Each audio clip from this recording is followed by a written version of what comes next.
Hello, everyone, and welcome to Sex Talk with the Sex Chick, where we are going through real life conversations about all things sex and relationships. I'm your host, Lauren Violet, and today I'm joined by my beautiful sister, Caitlin, the inner critic chick. Yeah. So, Caitlin, would you start off by telling us and sharing a bit about who you are and how you be and what you do? Yeah. So as you said, my name's Caitlin, and I am the inner critic chick. So I am very, very passionate about helping people tame their inner critic, helping people step into confidently step into their authentic selves, just being able to express themselves 100% authentically, and just own all parts of themselves.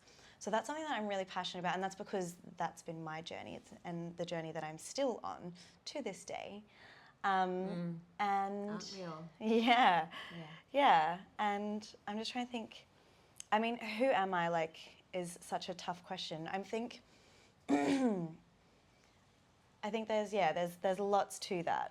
Of course, and it's going to be forever shifting and changing, evolving, and who you be right now might be different in an hour's time to when you're feeling differently, which I love that about you. I suppose, if anything, I'm just going to share with everyone. I mean, the reason I got you on today is because, as you said, you are the inner critic chick. You are an epic and amazing confidence coach. And Caitlin, my dear sister here, is also a mum. Yeah. Which you did not mention. I was going to mention that next. Yeah. That was going to be my next one is Yeah. I feel like, am I still allowed to say new mama? Yes, she's you 1 year old. She is 1 year. I was blessed to be there at the birth. It was one of the most amazing things I got to see. Yeah. Seeing beautiful little Athena be born and then seeing Mama Katie be born. Yeah. So she's, definitely a new mum. And... And new mum to two. Yes. Because I'm also pregnant with my second. Yeah. And so I asked you to come on so that we could talk about the journey into motherhood. Oh, yeah. And going from being a sexual woman into being a mother.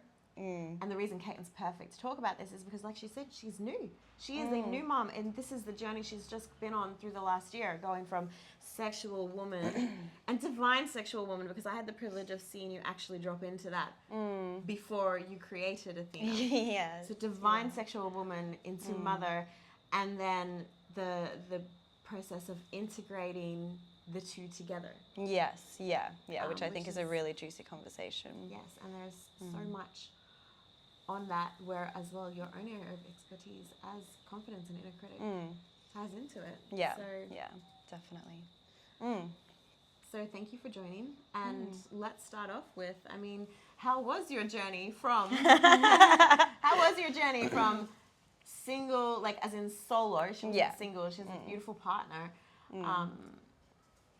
But from solo, unattached, I have no dependence, sexual woman, how was that journey and transition from that into motherhood for you?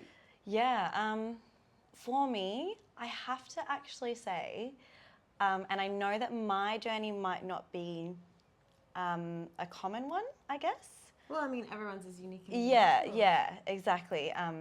But I guess, I always heard stories of when you become a mum, your sex life disappears. Such a harmful little myth. Oh, it's fucked. However, for some it is true. Yes. It is so true. But it's just interesting how we play a certain narrative, even, just to go on a little tangent, even the narrative of once you have babies, your body's ruined. Oh. And it's just...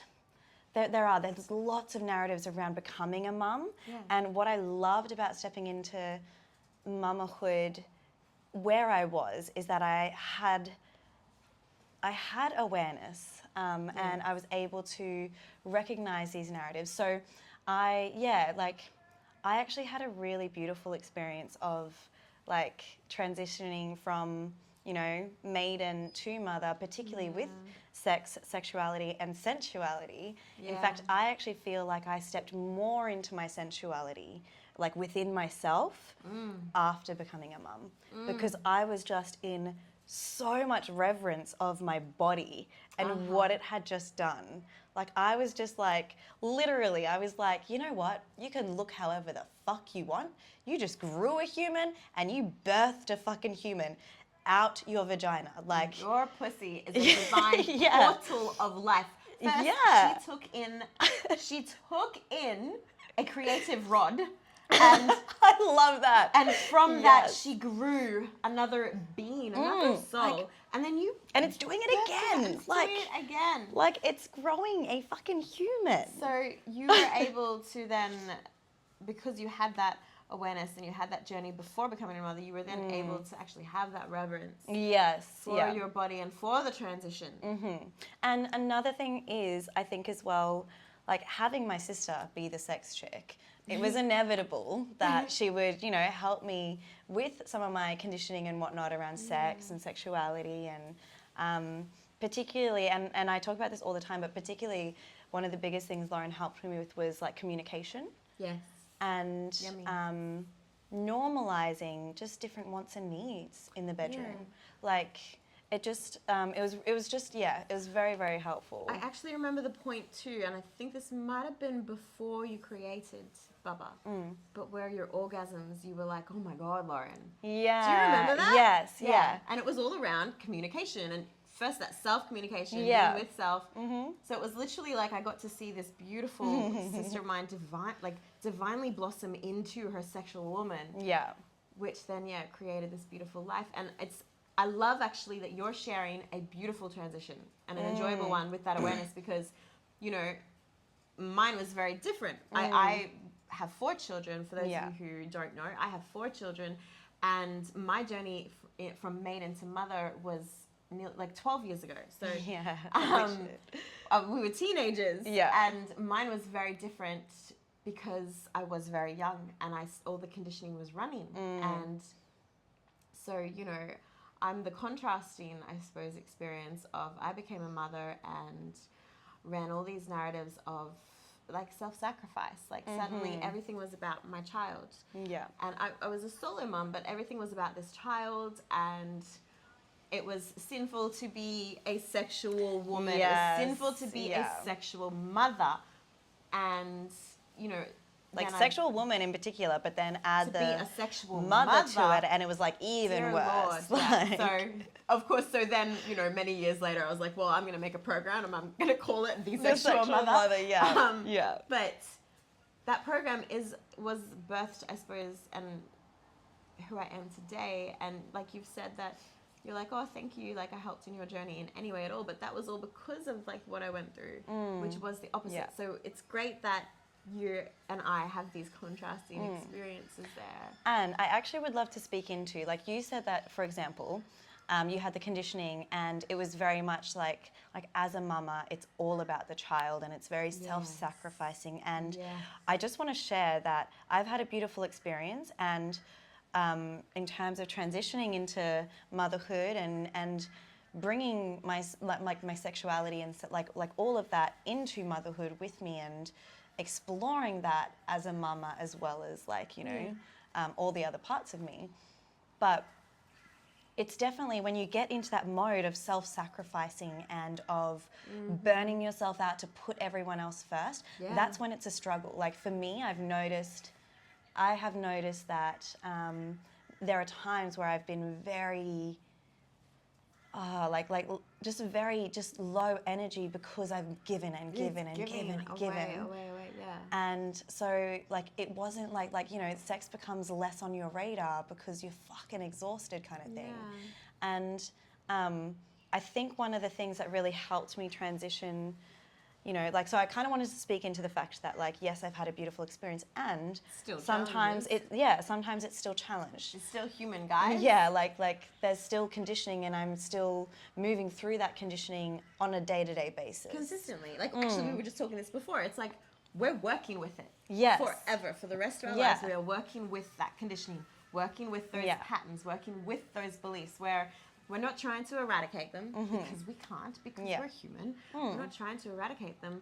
It's more like we want to be more aware of them, when they come up, see them and lovingly like accept them and be like, okay, like you are a part of me, this condition, this belief, this pattern, you are a part of me. Now, how can I work with you so that we can, like I, myself as a being and all parts of me can still choose what is in my greatest good and what is in my most authentic self. And so, like, yes, Caitlin had a beautiful transition and she's still... And there's still been challenges. Of course. And I think...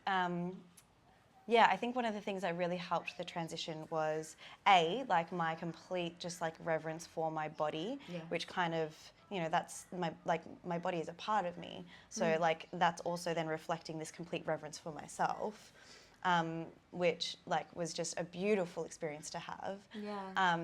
And then there was also just like I'm very lucky that the partner that I have, you know, not all the time, but is very supportive and is like, you know, like we are continually working on creating this relationship that's very open and we communicate. And when I'm not feeling supported, I get to tell him and stuff like that and ask for the support. And I think my experience was that I actually felt so much more connected to him after having Athena. Because it was like we were this team taking care of this baby. And it was together, like it felt very together. You're a team taking care of your creation. You guys created, it's like when two people make a business together. You guys created life together and now you're raising it was like, and it still is, like, you know, it very much feels like a team. And I think because I felt so supported and so connected and held by him, I was then able to like, you know how you were talking about like orgasms, for example. So like I even experienced the next level again after having Athena, because I was able to like step into this place of like, well, I deserve, like I was like, my body's fucking amazing, I deserve to fucking receive. Like, and when I have that orgasm, I won't even thank you. I'm gonna be like, you're welcome. You are welcome for the honor and the privilege of witnessing that. And like, it's just like, it's just been a really cool experience to notice that and to notice in my life when sex becomes less connected and less... Which typically, when it's feeling less connected, like say you're feeling less connected to Tyson in the sex, does that typically come down to you feeling less connected to yourself? And it's like, my experience is often from that self-sacrifice. It's like I'm giving away. You and I run this thing. I Funny feel that. exactly the same with my partner and sex. However, I just wanted to just go into, you were talking about the beauty of having this supportive partner in your journey into motherhood, and I just wanted to offer like a contrast again, because we are yin and yang, you and I. But I also have the experience of creating life together and watching it grow together with someone who is no longer my partner. He's no longer my partner, and you know, so many people watching this, because like half the people with kids now are raising them in a co-parenting situation or single. And I've done single, I've done partnered, and I'm now doing co-parenting. So I've done completely on my own, and that was beautiful in itself. I just remember watching my eldest all on my own and being like, I made you, like someone was there for the conception, but I grew you from all of my love. Like I made you all on my own, and that to this day is still a beautiful experience. And then the partnered experience that you just spoke into, I've had that too. So for all the people watching, like it's amazing. It's something to be celebrated. And then transitioned into co-parenting, where we're still a team and we're not intimate partners anymore, but we're still a team raising these creations together. And it's beautiful. And it doesn't matter whether you're co-parenting, like, you know, he's my best friend and we're still able to hang out together and do that. But even for people who are co-parenting completely separately, you're still a team working together and raising these creations. So it's amazing. Definitely. Beautiful. I would love to actually hear, and this is just my curiosity, and I'm sure that other people would want it, which is why I want to voice it. So co-parenting, and then being sexual outside of that relationship, like how does your sex, like, does that make sense? Like, how does your sexuality and stuff like that flourish, and like how is that going while you're also co-parenting? Because like obviously you've still got children, and then you've got the relationship with their father, and then you've also got the relationship with your partner. Well, I mean, that in itself has been a huge journey for me, because we separated to begin with, and then it was even co-parenting and being separated, and then actually stepping back into the sexual mother outside of that relationship that I knew. That was do you remember? Yes. Actually, that was a huge journey in itself for me. Yeah. And there was 2 years between me leaving him and me actually being sexually intimate with another. Yeah. And actually, this will actually really relate to the body stuff too, which we can get back to. But I was terrified. And on so many planes, I was terrified because I was like, there's this gorgeous man in front of me who wants to have sex with me, and I've not had sex with another man for so long, and I'm fucking scared, and my body is so different because it's birth 4 children, and this young man in front of me has never seen a woman who's birthed 4 children, and all the stories about the scars and things. And then on top of that, there was this extra layer of the co-parenting thing of, well, this isn't my human. And I thought that I was forever going to be having sex with this other human, and having to go home after that. And I don't have to share with him that I'm being intimate with another, but obviously at some point he's going to see me dating again. And so I did share, like, and it was big for me. It was big for both of us. And to share, like, well, I was intimate with someone else, and I bawled my eyes out all night that night. Like, it was a beautiful moment when there was a beautiful couple of days where I became intimate with this other man, and there was a beautiful ceremony even the first time where I just removed my clothes and he just held space, and I just stood in front of him, and all the shaking came out, and all the words and all the stories, and he just witnessed me. It was beautiful and divine. And then so powerful. It was like, it was amazing.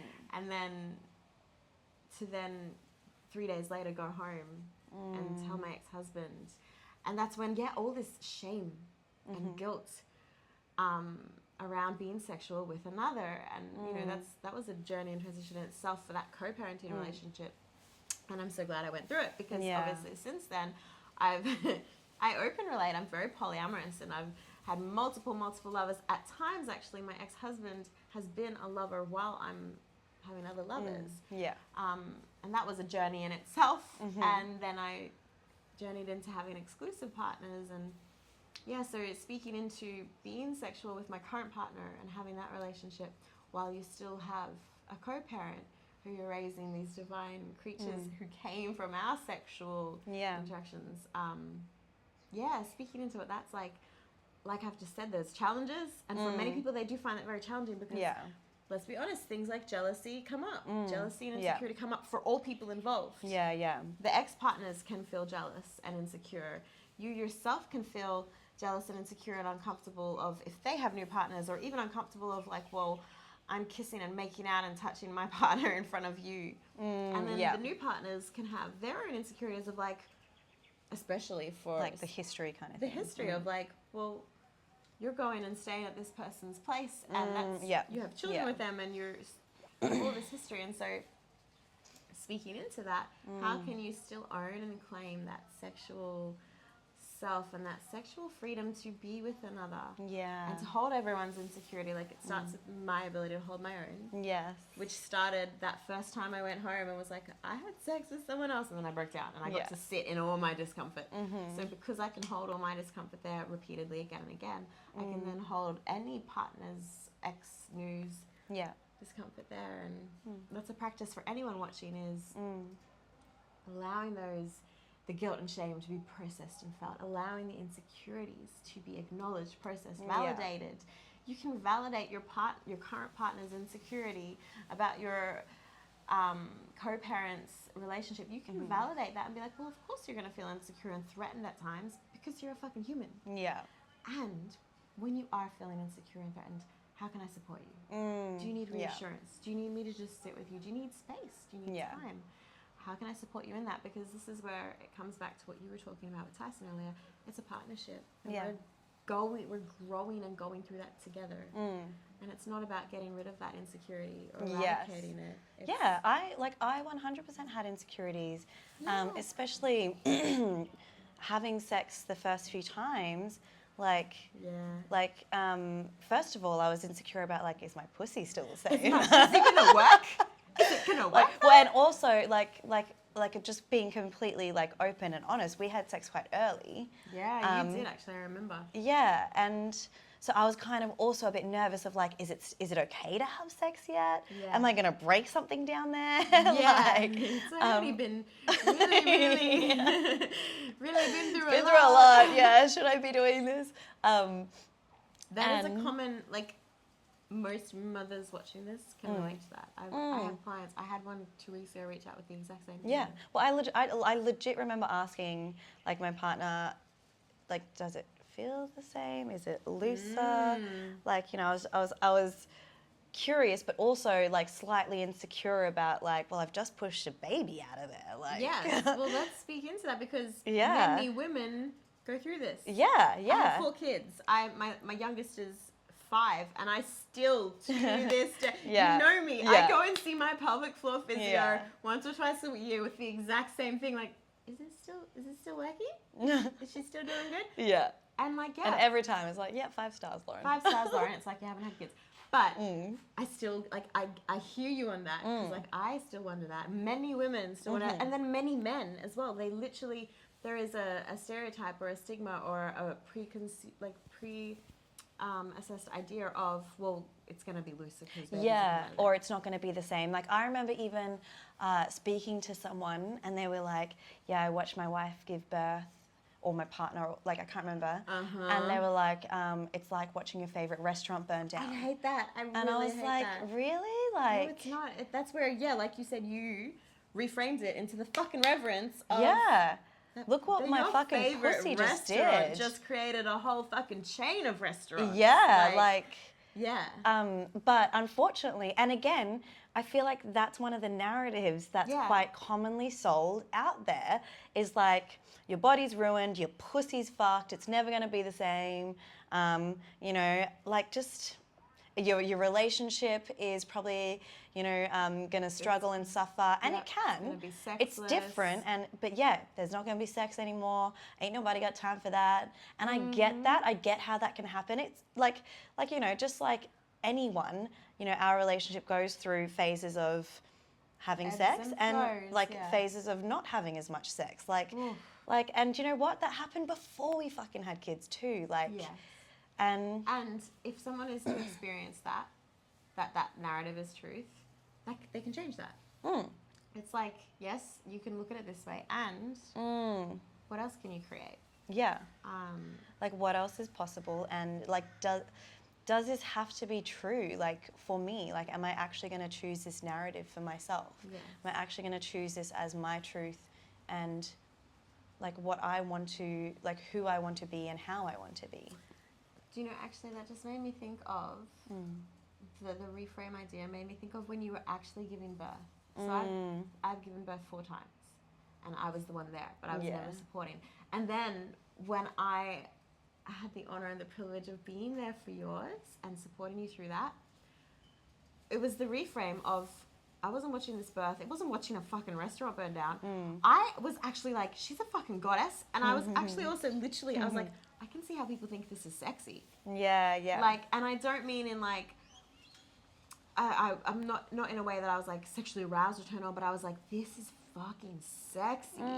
Like, it's divinely, I don't well, have words. It's like a feeling in my body. Yeah, like I actually fully, like I don't really have the words for it either, but like, it's just this real, raw, like primal, yes. And there was just a reverence. I was just in absolute reverence of this divine goddess in front of me. And watching you go in and out of flow state too, like.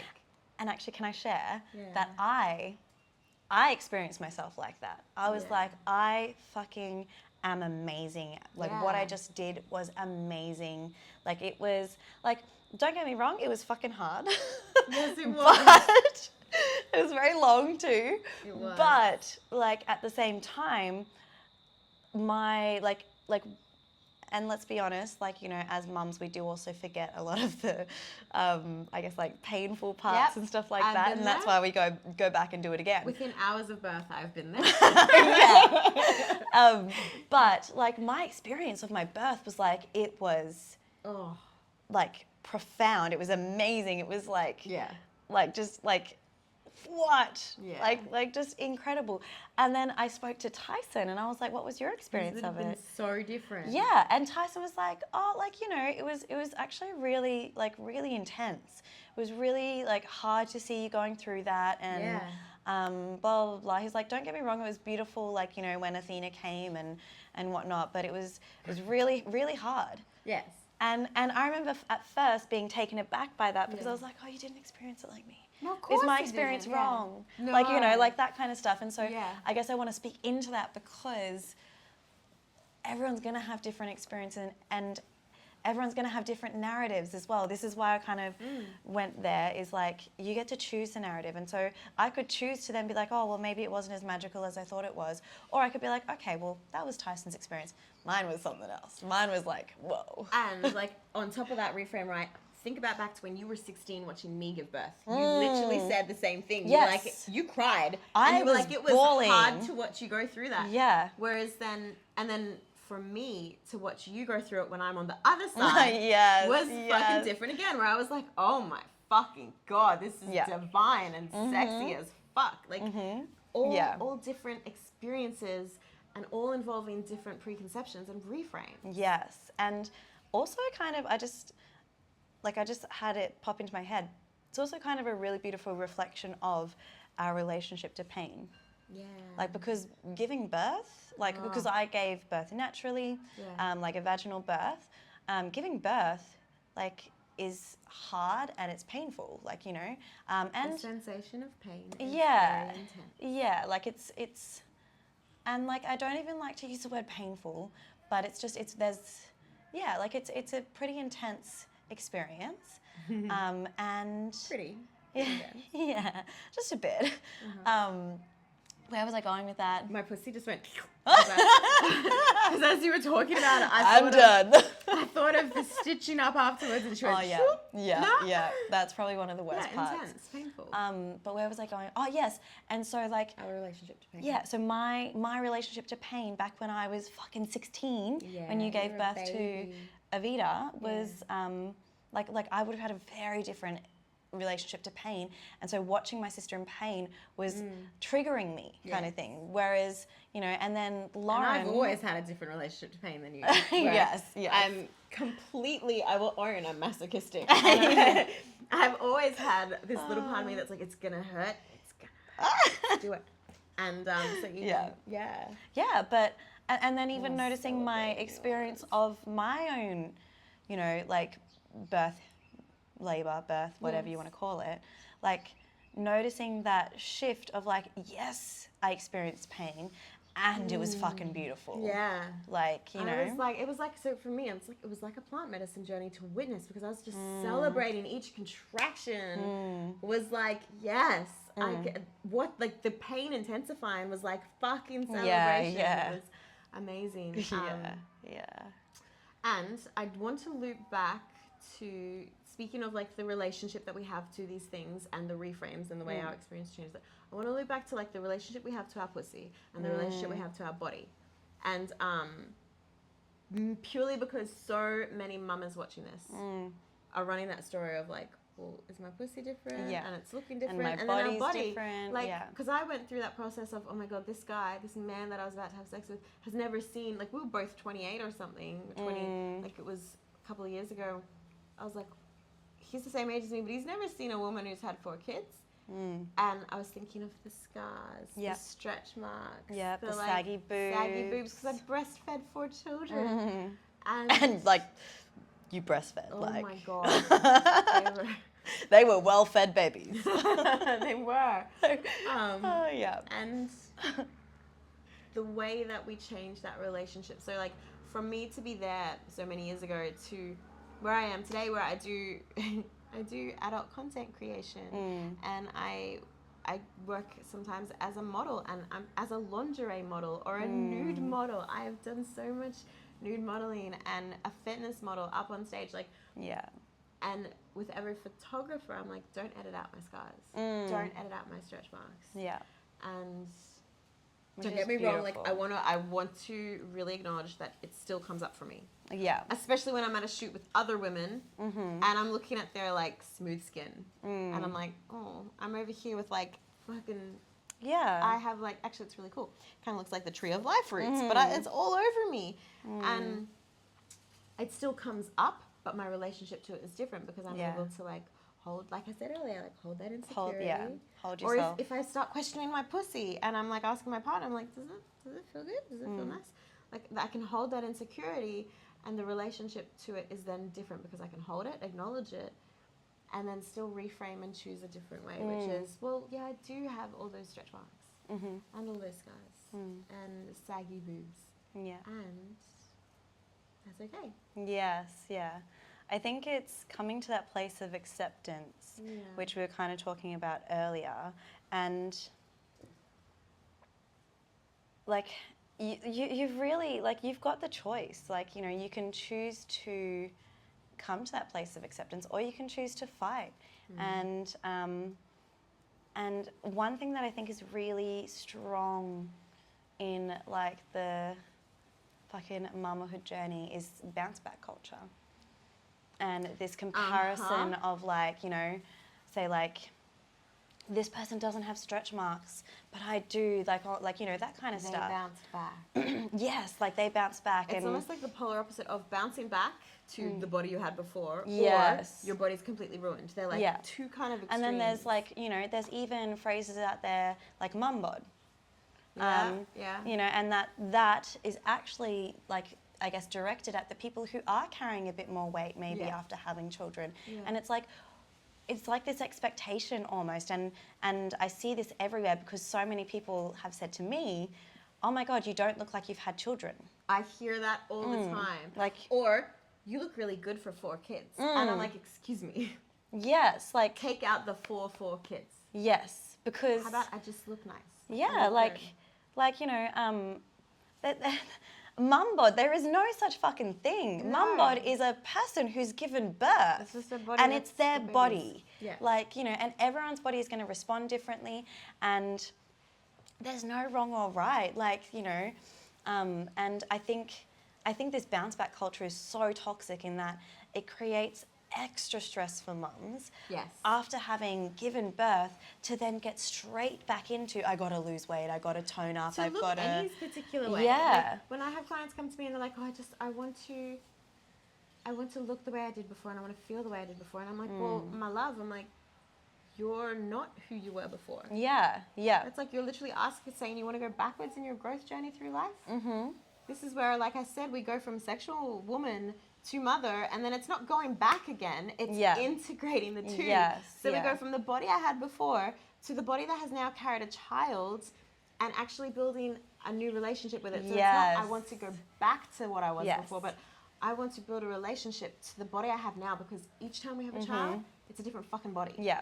And I think that is literally the key to coming to that place of acceptance, because you can't accept something that you haven't actually connected with. Yes. Like, you can't integrate something that you haven't connected with. So if you haven't connected with your body post-baby, and, you know, whether that's through touch, whether that's through actually like looking at your body, whether that's through movement, you know, and that could be any kind of movement. Like there are so many ways that you can connect to your body. The way you talk to it. Yes, the way you like, talk about it. Like, yeah, and it's actually really interesting. I had, again, almost like the opposite of what I thought would happen. You know, instead of putting on weight post-baby, I actually lost lots of weight. I had that too. To the point where I actually was really struggling to love my body because it was more weight than I would have wanted to lose. And it was very unintentional. Yes. And I noticed, and I have noticed, that lately my talk about my body to others, also to myself, is very different. And so it's like picking up on that and then practicing that awareness. Yeah, like practicing the awareness, and then practicing like that compassion, practicing that connection, and finding, it's actually what I like to call the gateway. I'm not sure if you actually introduced me to that term, but it's like the gateway. It's like, okay, maybe I don't like the way my thighs look right now, but actually let's go boobs, right? Because boobs is a big one post-babies. Like, you know, my boobs are saggy. And I don't like the way that they look right now, but what can I love about them right now? And it's like, well, I love that these breasts fed and like nourished solely my baby for the first 4 months. Yeah, so it's finding something that you can appreciate about them. Yes. Even if it's not the look in that moment. Because Yes. you'll get there. Yes. It could even be, so like for me, I lost lots of sensation after the last one. And it could even literally, like, you could like be like, oh, I may not like how they look, but I'm so glad they can still feel. Yes. Or I'm so glad, like, that I still have boobs, like, that I can put into a bra. Yeah, yeah. Yeah, like there is lots of things that we, like, and it's actually kind of cool because you get to get super creative. Yes. With like, okay, well, how can I love on this part of me that I'm struggling to love right now? Let's talk about pussy too, because for many women, that's a hard one where if they've had, a traumatic birth, they've had tearing, they've had any sort of prolapse or experiencing any sort of incontinence or dysfunction, that can be a very hard one to accept. And any dysfunction you are experiencing, absolutely seek professional help, because that is available and you can work with it. You can learn ways to rehabilitate it and work with it. And that acceptance piece then becomes a bit harder, because it's like, well, I don't like how it's looking, I don't like how it's functioning, and what the fuck's left? So it's like practicing maybe gratitude for, well, I'm experiencing pain or dysfunction right now, and look at what I went through to be experiencing this. I birthed a child. Yes. And look at me still going through each day. Yeah. I'm not dead yet. Look at me still getting through each day. So yes, getting creative and seeking, like, a huge part as well as seeking that support in that. Another thing is, if you are experiencing dysfunction and you're seeking help, like, acknowledge that you're seeking help and that you are working with it, right? Like, I really love that phrase of working with it rather than working on it or working against it. Which is where before you were like not resisting it but accepting it. When we resist it, that creates the suffering. Yes. Resistance to any sort of pain or discomfort creates suffering. Whereas if you can actually breathe, pause, be with the pain, it's going to move through, and you're not in suffering anymore. Yeah. So this is good. We've kind of, let's like wrap it up here, but we've kind of like accidentally finished with like tips and tools. Yeah, yeah. So the first one would be like practicing that self-awareness. Yes, 100%. Awareness of our thoughts around our sexuality, our pussy, our body. Yeah, like, well, and even ourselves, like, as a mum, that can be a really, really hard thing to navigate as well. Practicing that self-awareness first. And then when we have that awareness, the next step, which I loved what you said, was practicing compassion. Yeah. We can't accept it yet until we've given it some compassion. Yeah. And if it helps, ask yourself, like, well, what would I say to my sister? Yes, that's actually one of the things that I always tell people is like, or even if you are a mum, would I say this to my child? Yeah. Would I want my child to be saying this to themselves? Yeah. So how can I be aware of the way I'm talking to myself and still have, or the way I'm relating sexually, and then have compassion for me as an imperfect being? Yeah. And one thing that can be really hard is when you start to get the self-awareness, is you start to, sometimes it's almost like you then beat yourself up for beating yourself up. Yeah. Oh, fuck, I'm doing it again. Yeah, yeah. I can't tell you how many times I say that to myself. Oh, fuck, I'm doing it again. And so a really great reframe, and actually one of the most powerful reframes for me on my journey of taming my inner critic, and it's actually one of the most important things that I teach, is like literally your inner critic, and that, like, those thoughts and the way that you're sort of speaking about yourself and everything is a protective mechanism. It is literally a part of you trying to protect yourself from being judged, abandoned, like out of belonging, unsafe. Like, you know, it's trying to, because we've coded those feelings, like, and particularly a lot of us will have a core wound of something along those lines, being abandoned, being thought less than, or sort of just feeling out of control. But like, essentially, that inner critic is kind of like criticizing you or bringing this stuff up so that it's keeping you safe from actually going there into that space where you might be judged, or where you might be, not loved, or abandoned. Just feel uncomfortable. It's just actually, like, believe it or not, it's actually trying to protect you from that feeling that it's kind of like this this feeling is the worst I've ever felt, so let's not go there again. Yeah. Let's do whatever we need to so that you don't go there again. And so this is one of the things that you suggest people do when they're trying to work on that compassion piece, is Yes. remind themselves that Yeah. I have compassion for myself for trying to keep myself safe. Yes, like seeing it as that rather than, oh, well, I'm fucking, like, you know, I'm fucking beating myself up again and, like, you know, why do I keep doing this? You know, I hear that all the time. It's like, and so I have found for myself, that was like the biggest thing in terms of being able to have compassion, is I was like, oh, okay, like. It's almost like you're a small child. Yeah, it's and that's literally how I speak to myself in that moment. I'll be like, too. oh, there's like a little part of me that's feeling really unsafe or really scared right now. And she's trying right now to keep me safe. Yeah. And so I was like, oh, okay, I see you, sweetie. Yeah. Like, thank you. Thank you for trying to keep me safe. And I'm actually going to choose something else. And we're going to be safe while we do it. Because I got Yes, you. yes, yeah.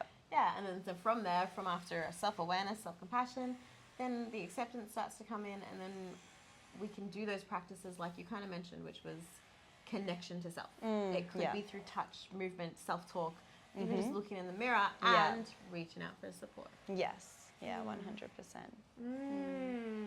Yummy. Well, before we leave, is there anything else you want to finish with? Reach out to Caitlin for support in any of this. I'm going to include all of her links in the comments and stuff, and you can go follow her, check her out. But she's a great one to go to for support on all of this, especially in the critic stuff. Yeah, that's my jam. Yeah. I don't really think I have anything to add. I feel like we've really, really covered a lot. Yeah, we jammed. Yeah.